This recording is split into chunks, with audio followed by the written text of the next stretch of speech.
नमस्कार मंडळी. आज आपण आलेलो आहोत लासूरने या ठिकाणी.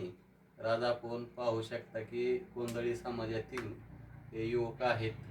तरी हा मंगेश आणि दीपक मुळगाव माळेगाव या ठिकाणावरून आहेत.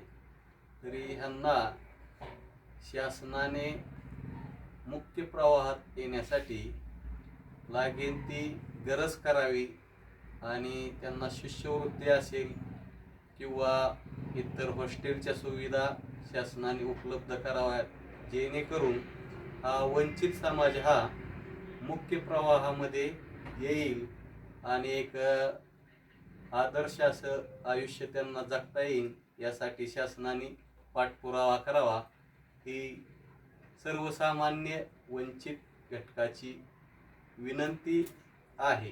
तरी अजितदादा असतील किंवा पवारसाहेब असतील, त्यांनी या ठिकाणी या वंचित घटकाकडे एक व्यवस्थितरित्या त्यांच्याकडे लक्ष केंद्रित करून हा समाज मुख्य प्रवाहात अशा पद्धतीने येईल आणि त्यांना या शासकीय निमशासकीय नोकरीमध्ये त्यांना सामावून घेण्यात यावे ही विनंती करत आहे.